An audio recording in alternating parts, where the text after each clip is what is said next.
Get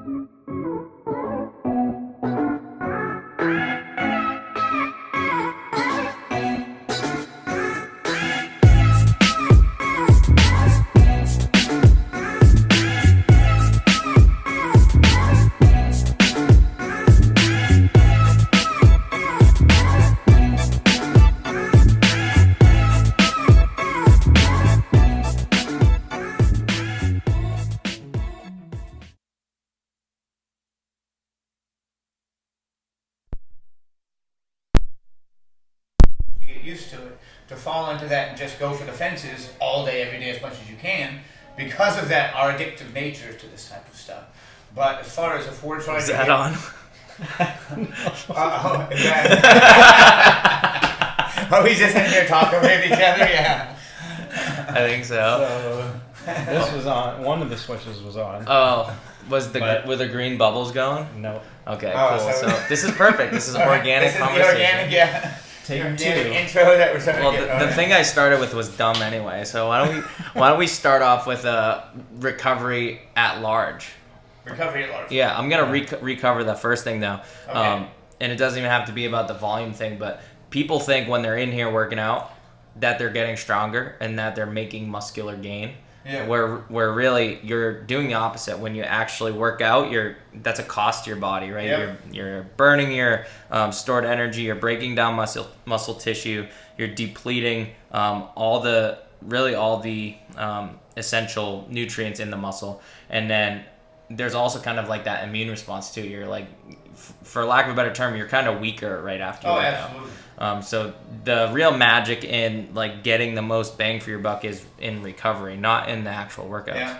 Yeah, and the best athletes are the ones that recover the best, and that's across all sports. Like the NFL, like they spend a ton of money and research trying to figure out how to make their athletes recover the best, Yeah. and how to balance that like strain or workout with recovery. And so things like the Whoop and other like fitness trackers and strain trackers, those are, one way of doing it, but there's no clear evidence or no like clear way to know exactly the balance between recovery and workout. And Yeah.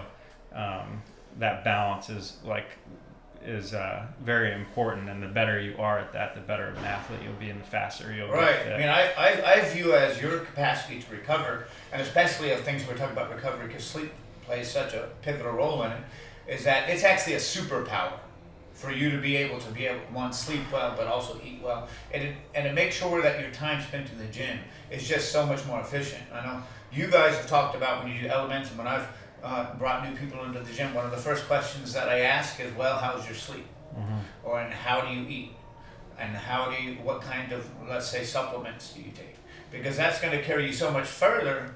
The workout, the time you spend, that hard work that you're suffering through here in this gym is going to go so much further if you've got yourself dialed in as far as nutritionally, sleep-wise, mobility, all these things put together is going to make it so it could be. I don't think I'm being adventurous when I say it's probably 5 times more effective if you get that stuff dialed in, rather than just kind of winging it and just let the cards fall where they may.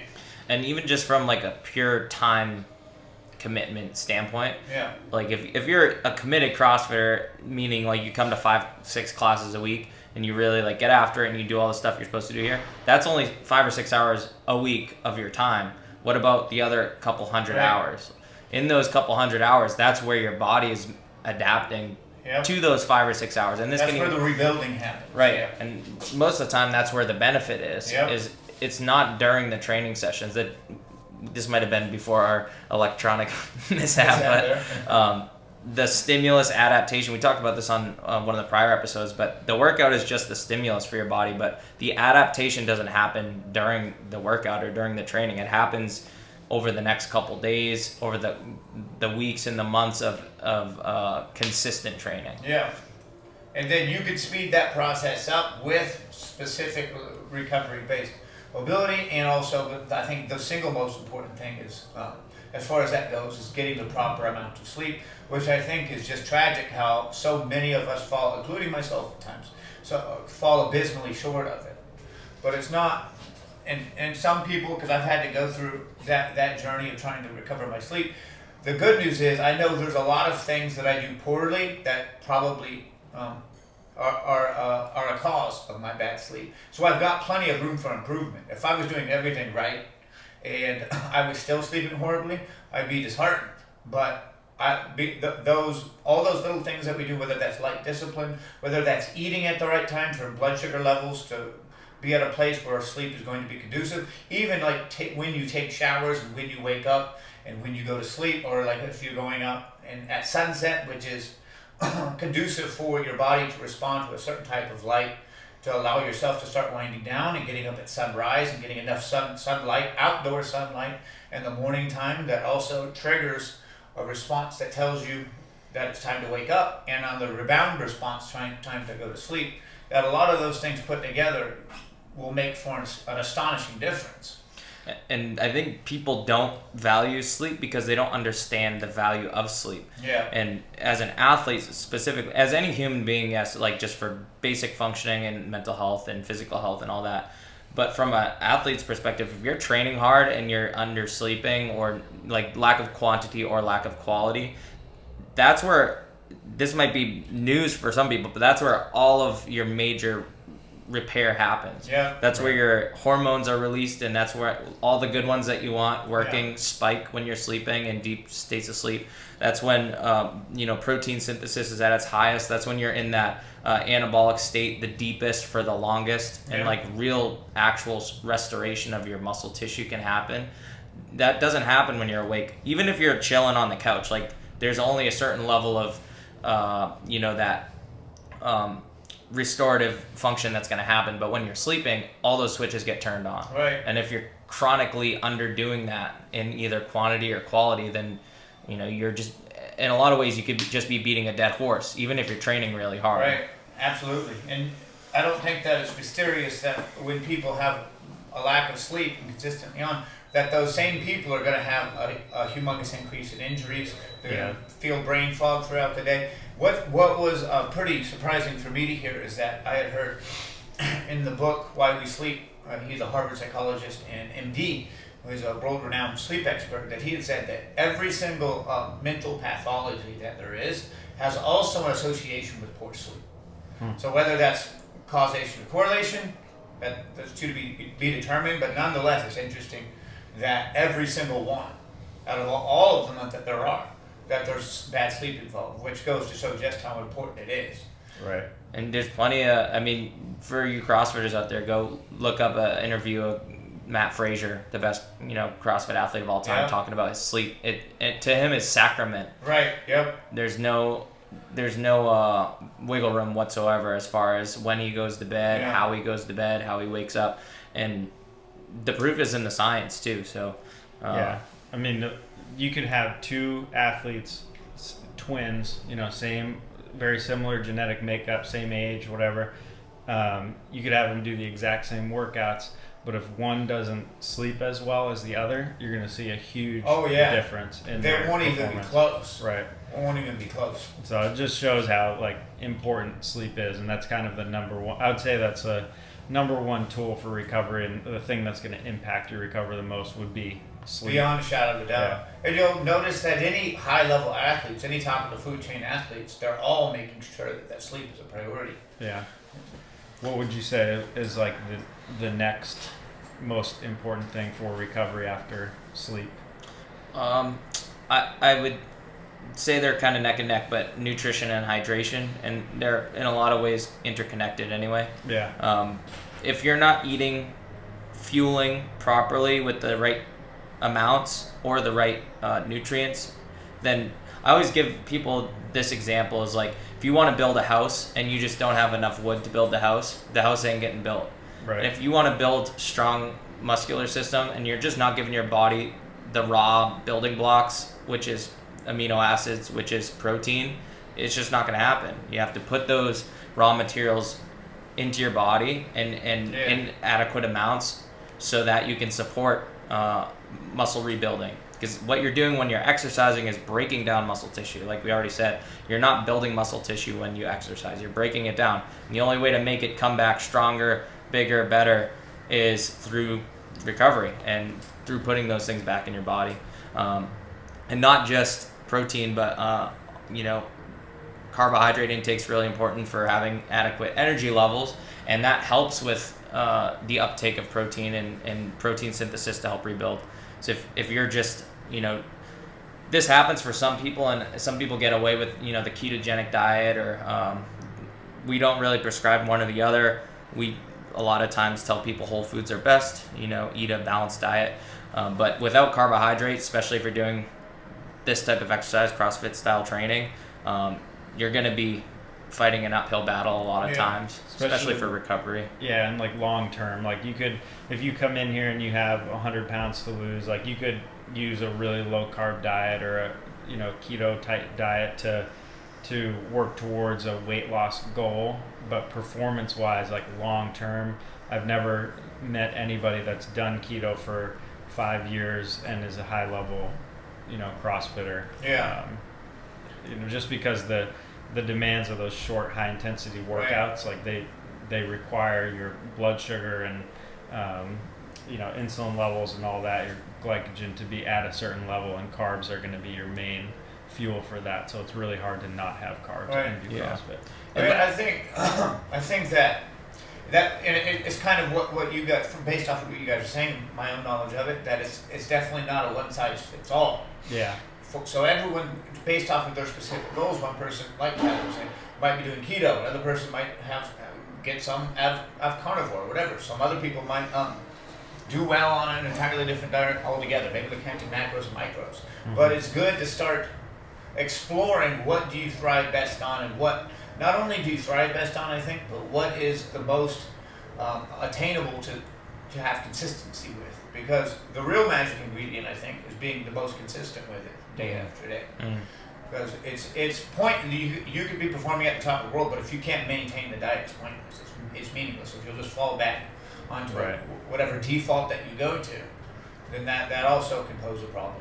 Yeah, if you get super fit and ripped over the course of 2 years because you're just super dedicated, weighing, measuring everything, and then 10 years down the road you burn out and it sucks and you gain 100 pounds back, it's like what's the point? So yeah, long-term consistency and nutrition, I think, are really important.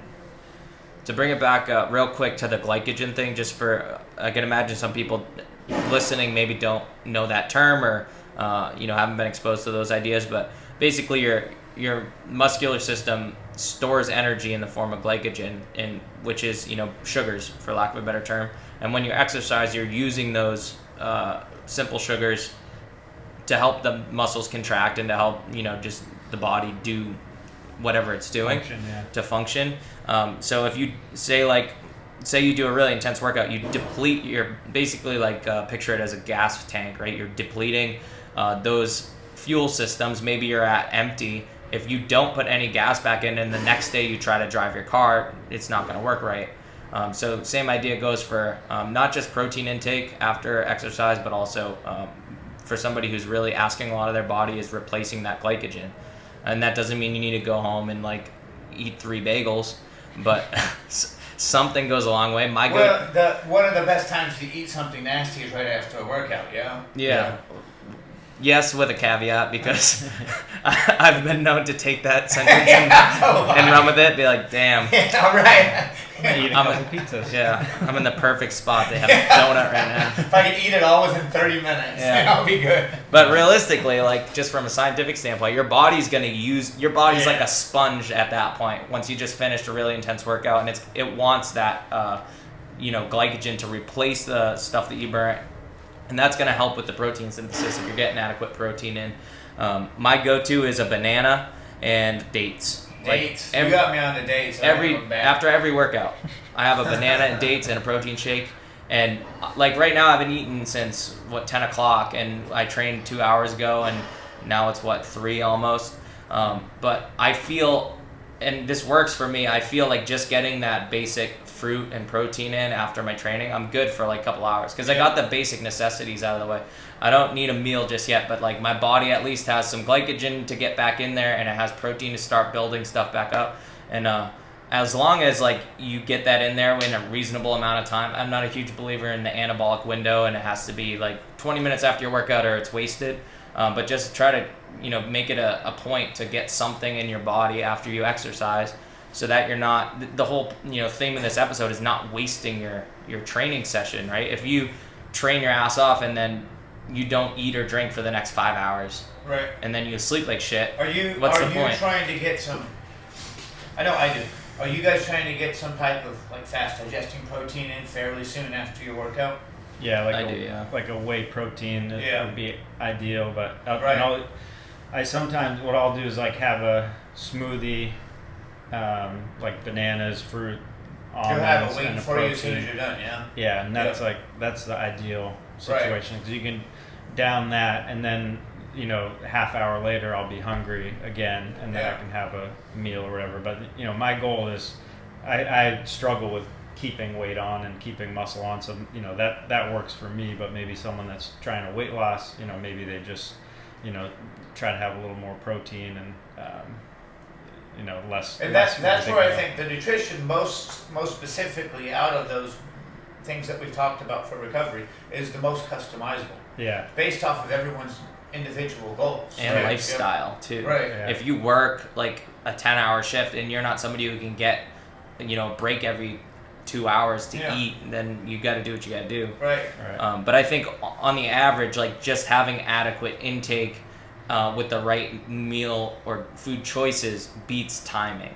Yeah. Like the timing is important, especially if you're like a more competitive athlete, or if you're a bodybuilder or something like that. Like the timing that becomes more important. But if you're just training for general health and wellness and trying to make gains, then as long as you're adequately taking in the protein and good sources of whole food, then I don't think you should get lost in the details all that much. Well, that's interesting.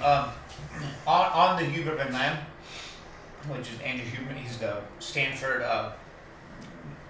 neuroscientist and ophthalmologist. Anyways, he's got the Human Optimization podcast, and he's brought on some people on there. And actually, what the people that he brought on there were saying that it's the evidence strongly suggests that the timing of when you eat is actually more important than what you eat. I mean, of course, you're not going to want to just at the right time eat a donut every couple hours, but it is very influential, even to the extent and kind of where I see this too is like, let's say if you're trying to set yourself up for good sleep, right?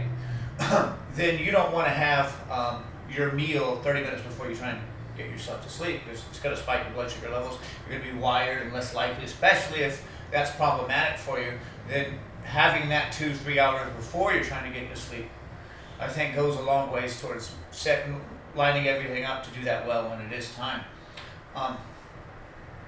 And then also I think there's been a heap load, or even a renaissance of the intermittent fasting crowd that I think have done very well with the remarkable gains that they've had from intermittent fasting. And I think one bit of appeal that has for a lot of people is that it's so easy to implement, and it's convenient actually, because you just go in like windows. Yeah, and you wake up and you don't have to worry about cooking or stopping for food or doing this and that and prepping and all that until you're like pretty much done your work day. For a lot of people. You can have like a whatever 8. You can have, it's up to you which window you go. 10, 8, 6.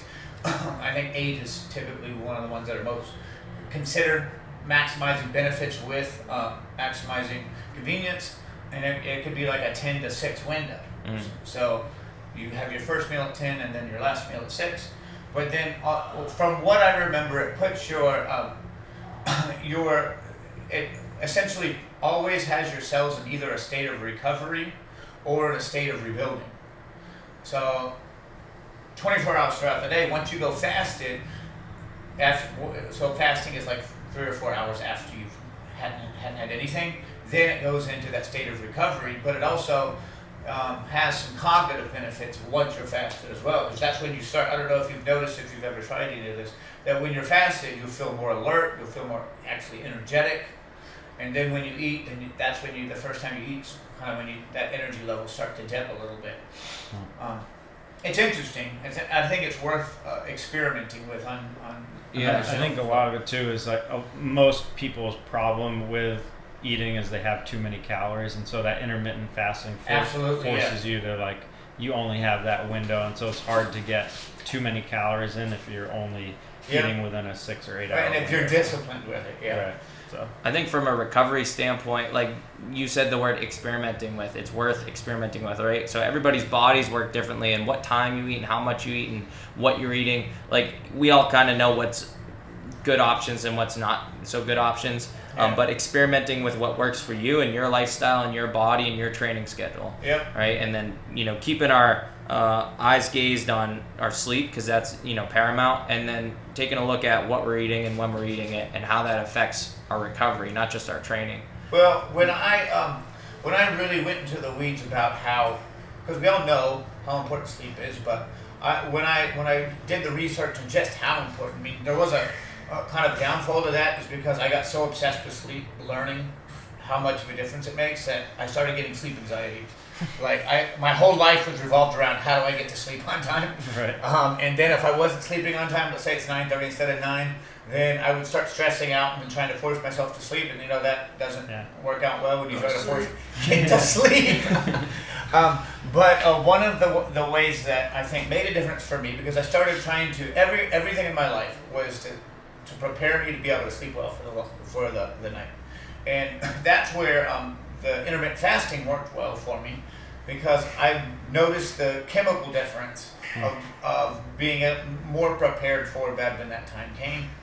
But the other thing that helped quite a bit with everything in my life lining up to go to sleep well was paying very much attention to light discipline, which the amount of artificial light in our life plays an absolute catastrophic effect on our ability to sleep well.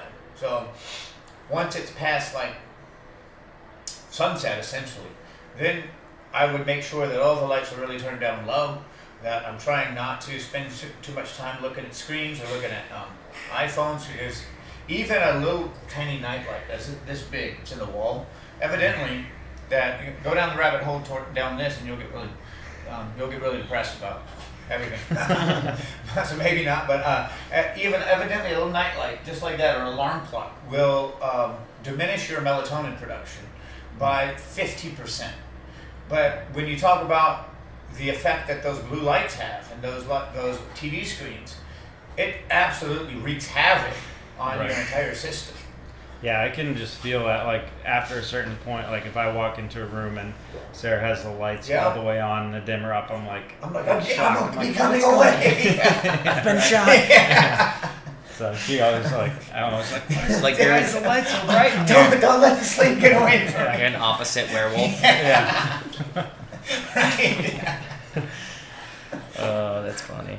So we talked about sleep, nutrition. Those are kind of like things that you can control with your recovery and not wasting your workouts. And then I think stress is one that is kind of in your control, kind of not. But that also, like I have the Whoop, and it tracks your strain or your, like the strain that is put on your body throughout the day. And I was shocked when I found out, like, when I started paying attention to stressful days versus not, and the amount of strain that stress puts on your body, it's pretty crazy. Like you always hear like stress is bad for your body and all that, but like I always tell this as an example is we do the Fright Fest, which is like a big competition. There's like 300 people here. It's a pretty like stressful, intense day, but I'm not working out at all.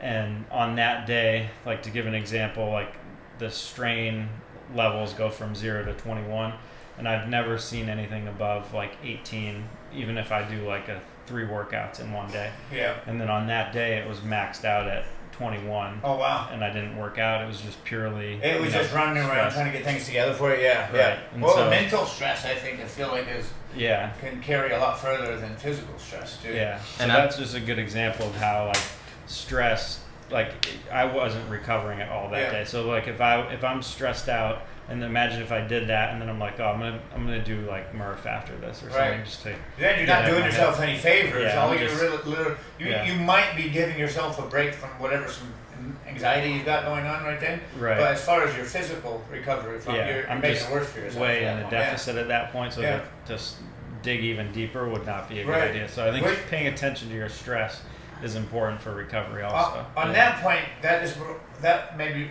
reminded me of something that I've started doing, is that this is unheard of before in my younger days. If I noticed I didn't get good sleep, I got 3 or 4 hours of sleep, whatever, it was just a terrible night for some reason, then I'll just not work out the next day. Yeah. That would have shocked my younger self. Yeah. But realizing with the knowledge that has come to us now, is that I know that me working out is just me trying to succumb to an addiction, essentially, of that workout's chemical response. Yeah. But I'm not actually getting stronger by working out. Right. So if I'm looking for the long game rather than the short game, then I'll take the day off and let myself recover, and hopefully that'll inspire me to get good sleep so I can work out the next day. Do you ever do like a really low impact workout just so you scratch that itch of that addiction? Yeah. Like just get on a bike for 2 But minutes. also I have to recognize my own tendencies, is that I might be like, I might just get on the rower for a few minutes here. Yeah. Just keep it below 1,000. Next thing you know, he's just fucking heaving. I might just max out my deadlift. You know what? I Feel pretty good. We've all been there. Yeah, okay, I get that. Things happen. Yeah. Do you guys, speaking of, before floats my mind, do you guys take supplements? Yeah, I do. So creatine Is a big one, protein, yeah. and then beta alanine are my 3, and fish oil Fish oil is a big and one a for me. multivitamin. Yeah, that's all I take too. So Yeah. I don't have a long list of stuff. Oh, do you guys take athletic greens? It's in my it's in my protein powders greens, but it's not. It's just like green superfoods. Oh, okay, yeah. I'm sure it's the same stuff. Right, athletic greens. I saw someone in there that had athletic greens. Anyways, I think that based off of all the stuff that I take individually, athletic greens covers a lot of those bases. And it also in the way a lot of those super greens I think is that they're much more bioavailable than, let's say, a multivitamin. Yeah. But I take fish oil for the inflammation response and the laundry list of good mental benefits that it gives, and then of course creatine. So, but I try and at least point people in those directions, because you're going to get a lot more out of the workouts if you have a short list of supplements that you're regular on as well. And the best thing about like the supplements that work is they're generally cheaper. So like you can find like we sell HMB plus creatine, which is a little bit more expensive, but you can find like a good plain creatine monohydrate for dirt cheap. Yeah, super cheap. And then fish oil, it's not super expensive for what it is. And fish oil, everybody should be taking that. Absolutely. Yeah. Protein is kind of everywhere. Everybody knows there's a million different ones, but if you're willing to come in here and just put all that hard work into an hour, even if it's an hour a day and that's it, right? Then if you can make that hour far more effective, I think that's a small price to pay. Yeah. With a few supplements. Yeah. Yeah, and we kind of skipped hydration, but like super broad stroke on this, but if we're chronically dehydrated, one, your body's gonna react to that before it wants to react to rebuilding muscle. Like that's more of a priority, right? Yeah. And this reminds me of something else that I'll try to jump back into if I don't forget. So we need enough water in our body so that we can support those metabolic processes. If there's not enough water in our body, we just don't have the matrix to do the work that the body needs to do to recover. And just not even from a training standpoint, just to function as a person, you need to stay hydrated. That doesn't mean you need to drink 3 gallons of water a day. A lot of times people overdo it and just end up, peeing out all the minerals in their body because they just chug and chug and chug. So drink when you're thirsty until you're not thirsty anymore, as many times as you need a day. But there's also, just to throw in there real quick before it goes on to something else, that it's also a good idea if you wake up with some Himalayan sea salt and you sprinkle some of that in there as your first cup, That way you're not just flooding your system with water and nutrients. Right, and that segues into electrolytes, right? Yeah. So nutrition or hydration isn't just about drinking much water. It's about upkeeping optimal levels of electrolytes in your body. Things like sodium, magnesium, Yep. potassium. If you, especially salt, that's a big one, sodium, right? This has been like, for whatever reason, demonized by the nutritional industry for a long time. Yeah. And, oh, salt's bad and hypertension and this and that. And really the science is not there to support that that's really true. No. And actually, the opposite for I tell people who I train, athletes' bodies are different. They don't work on a different, playbook, but they require different things because Right. you're requiring different stimulus from them, right? Yeah. You're asking a lot more from your body than most people do. You need to replace, Unfortunately, you need to replace the salts that you sweat out. Even if you're not like completely drenched at the end of the workout, you still burnt a lot of those electrolytes in your workout, and you need to replace them. And what that does is helps our body retain the water that you drink. Yeah. If you're depleted of electrolytes, the water's in and out, and it's Right. not getting held in the cells, and the ones that need repair, the muscle Yeah. cells that you broke down. So I use Noon tablets quite a bit. I salt every meal. I try to keep the pink sea salt Yeah. close when The I'm Noon tablets, cooking. yeah. Noon I use tablets those are great. quite a bit. The liquid IVs are Yep. pretty good too. Pedialyte for those of you out there is simple stuff, but especially after a day where you're like completely drenched, if you're not replacing that stuff, it's definitely going to hinder your recovery. Yeah. That also, speaking of recovery, we'd be remiss if we didn't talk about just how devastating alcohol is for recovery. That was the one that I said I didn't want to forget. Yeah. Yeah. Because, I mean, it's okay to go out there and tie one off every now and again, but just know that you are drastically impeding your recovery. It's absolutely one of the worst things for you, including even hard drugs. It's Right. worse than a lot of them. Yeah, I mean, there's a study that showed one night of drinking like multiple beers, or basically one night of getting drunk is going to ruin 5 days of working Yeah, out. yeah. And so like just think about that every time you go out. Is this Right. worth wasting a week of workouts? Yeah, all that work, all that hard Yeah. effort that you've put in, and you're just pretty much erasing the Yeah. slate for it. And then I get like a recovery score. I keep mentioning Whoop on this, but I know, they're gonna come They're in not with our sponsor. some sponsorships. Where's our money I'm at? not getting money from them, but they give you like a lot of them. The wearables give you like a recovery score, Yeah, and I mean I probably drink alcohol maybe once a year, and Yeah. so I can see clearly like when I drink, it's like my recovery score is just shot. it just Like, plummets, my yeah. HRV is normally 90 and it Right. drops down to 50. My heart rate is elevated. Like Well- it's very substantial. At least here's what I would advise towards if you are drinking. Then if you're not already, become obsessive about hydration. And I've learned through that process. If you are, you're not going to feel anything the next day. Yeah. If you do it right. If you're not just guzzling 20 beers in a row, but let's say you have a beer and then you have whatever, liquid IV, and you take some turmeric root or some curcumin, some inflammation response type of stuff. Mm-hmm. If you're drinking wisely, which I don't think that's the first time anyone's ever said that, but then you're not going to suffer so much the next day. So I Yeah. drink with the intention of not waking up miserable.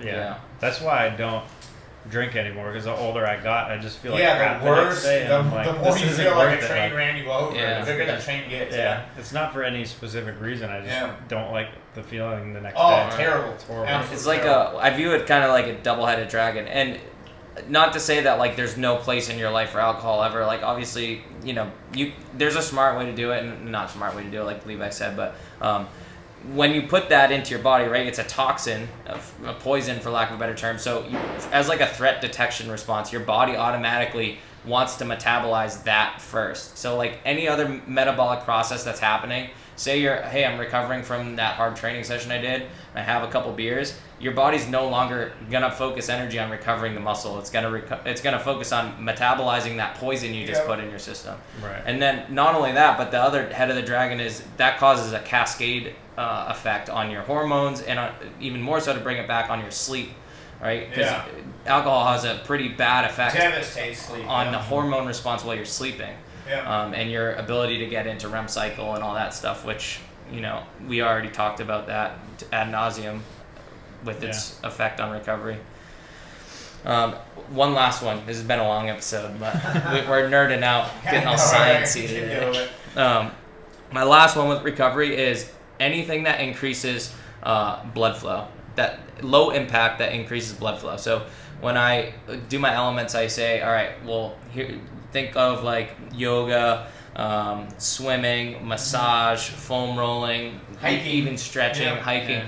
All those things, the thing they have in common, the common thread between all of them is it promotes, high levels of blood flow with low impact. And realistically, to flush your system and to provide, the circulatory system carries the nutrients to the muscle groups that are repairing, right? If you damaged them, they need to repair. More blood, you can keep flushing over there consistently. Right, all the lymphatic system, the circulatory system, that stuff is, it's there to help your body repair. Yeah. And if you don't use it, like laying on the couch for a day isn't going to be a great recovery method. Yeah, unless you're complete. If you have like complete nervous system, like you just went through buds, lay on the couch for a day and sleep. But for most people, if you're sore, the worst thing to do is to not move. Yeah. The best thing to do is light impact, high blood flow type movements.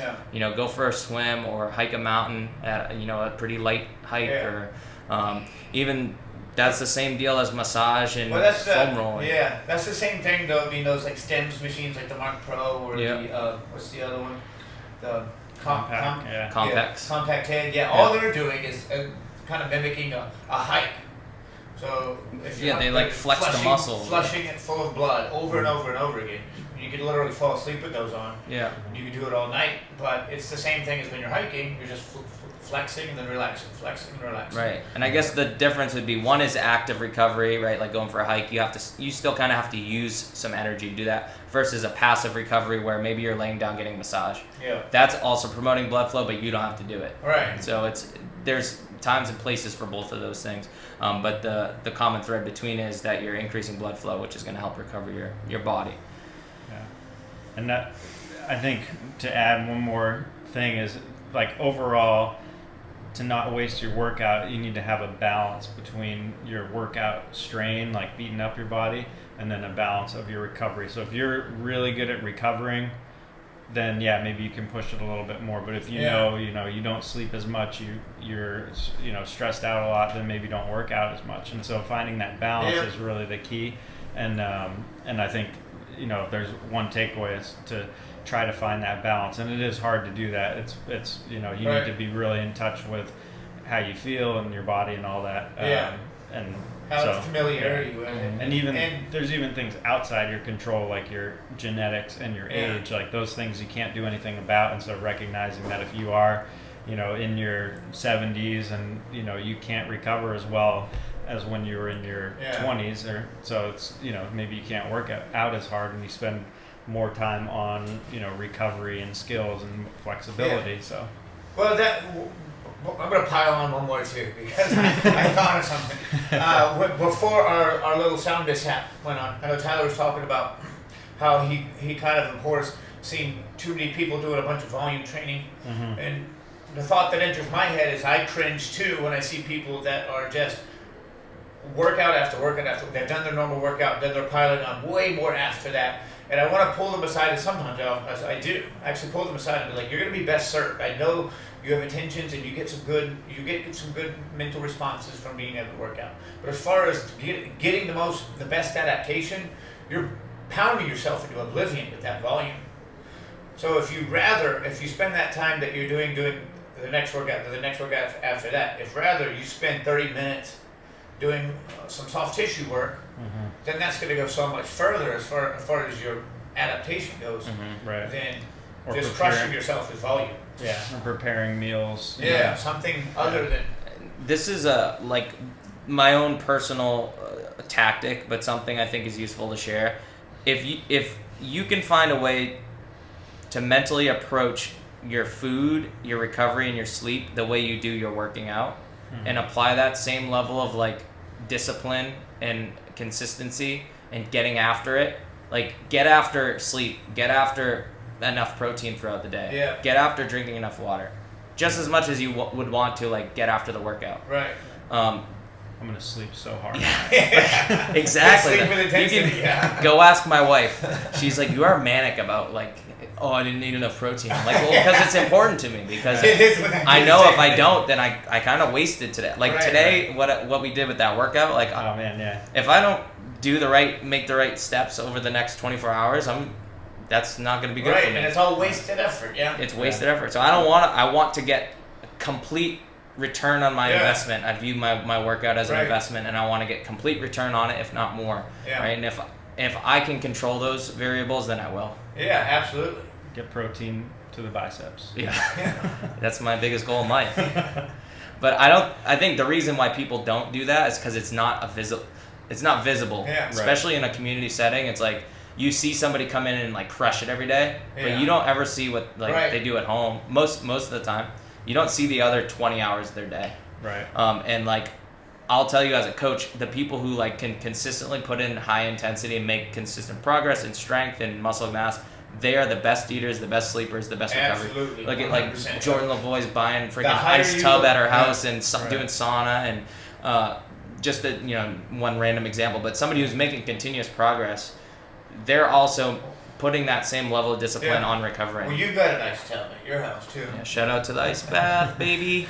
Blood Yeah. flow. Well, I think, and the higher you go up in that food chain, the more you'll see that, the more important that recovery becomes. Yeah. And like even I'm almost 40. I'm only working out 3 days a week now, but I sleep well, I eat well, and so I'm able to You sustain stay yeah, close. a high at least. level I'm of not fitness. gonna Yeah. win workouts, but every day I'm Right. pretty The close to the recovery top. side. I of Nice. said the this workout. when we did the moms one about like Sarah was saying like how she's not training as much as she used to and stuff, and I Yeah. said, thank God you eat like a samurai. Right. Because Yeah. you've held on to Right. like all your muscle mass Yeah. and a lot of your performance and stuff just Right.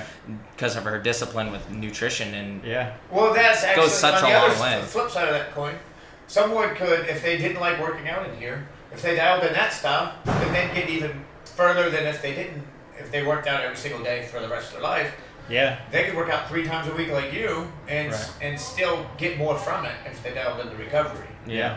That's it's just from a pure mathematics standpoint. It's like that's where most of your life happens is when you're not training. Yeah. So to make that good too, not just the 1 hour you're in here. Right. Yeah. Yeah. And I owe most of that to Sarah. Like when I met her, I was a 130-pound little guy, and She got you on the she raw was like, milk. I'm gonna feed that guy and turn him into Look at you now, a dude. normal looking guy. You are 165, 175. Yeah. USDA grade A beef. Right. Yeah. Sweet. Well, I think that can. We got a long one today. Yeah. I think we can do a whole episode on each of these Oh, recovery for sure. tools. Yeah, we all Yeah. got pretty nerdy there. Yeah. I was like, control myself. Yeah. Next time you can bring your articles. I'm and- gonna get into like the PowerPoint. Yeah, get your white lab coat out. Beakers. Like doing it. Protein powder and creatine. Yeah. All right. Well, we'll see you guys next time. All right. Thanks for listening.